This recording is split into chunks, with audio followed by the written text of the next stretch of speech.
namni salaanni isaa tole jiruun isaatis tolte, namni salaanni isaa bade ammoo jiruun isaatis badde. obboleeyyan kiyya rabbi subhaanahu wa ta'aala qur'aana isaa keeysatti wamaa khalaqtu ljinna walinsa illaa liyacbuduun jedha. ani ilma namaatii fi jinniillee akka na gabbaraniif malee hin uumne jedhe rabbi subhaanahu wa ta'aala.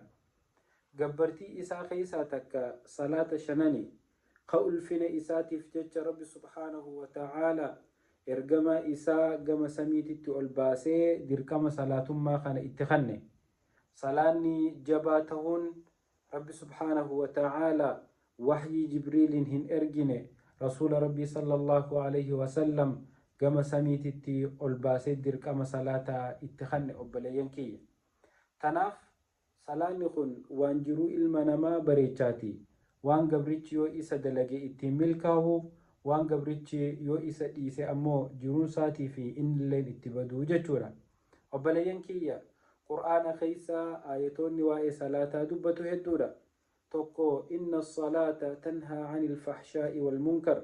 salaanni kuni waan fofokkottuu fi waan badduu hundarraa akka nama dhoorku rabbi subhaanahu wa ta'aala qur'aana isaa keeysatti nu hima.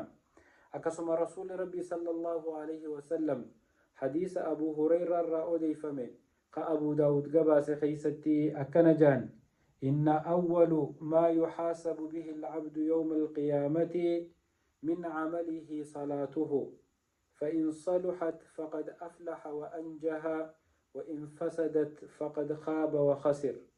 obboleeyyan kiyya rasuuli rabbii sallallahu alayhi wasallam akkana jaan dalagaan jalqabaa ta rabbi subhaanahu wa ta'aala guyyaa qiyaamaa irraa nama gaafatu salaataa je. dalagaalee gaggaarii rabbi subhaanahu wa ta'aala akka isii dalaynu dirqama nurra godhe keeysa tan haaliini jalqaba nu gaafatu salaata.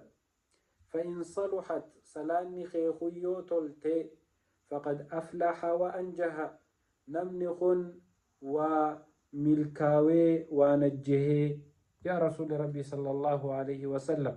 سلاني خيتلون قمتو سلاني خيتلون أتربي برا ملكاو ربليين كيا. وإن فسدت سلاني خيخن أمو يوبدي فقد خاب وخسر نمنخن هونغوي خساري جاء رسول ربي صلى الله عليه وسلم. سلاني خينيا تولون جرون تينيا تولتو تررا قبدي جرون تينيا تولون أمو يو سلاني خينيا تولي ميركانويتي.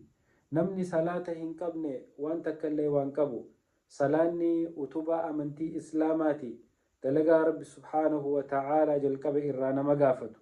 تنافو بليين كيا صلاة شنقو يت ربي سبحانه وتعالى جلقب durratti godhe kan salaanni tokko daqiiqaa 10 gadi jechuun yoo daqiiquma 10 tahe guyyaa sa'a 24 rabbiin nuu kenne keeysaa rabbi subhaanahu wa ta'aala daqiiqaa 45 hanga 50 takkaan hanga sa'aa takkaa qofa ibaadaaf nurraa barbaada.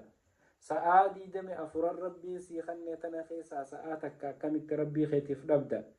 yaa nama mudhiin isaa gajjattee rabbiif rukuuca godhuu dadhabe, yaa nama adda isaatiin lafa tuqee rabbiif sujuuda godhuu dadhabe, wallaahi ati addunyaa tanarratti khasaartee akhiratti waan himattu hin qabdu. salaanni dalagaa rabbiin irraa nama gaafatu tan jalqabaa tahuu beeynee salaata keenya haa jabeessinu. Wassalaamu alaykum.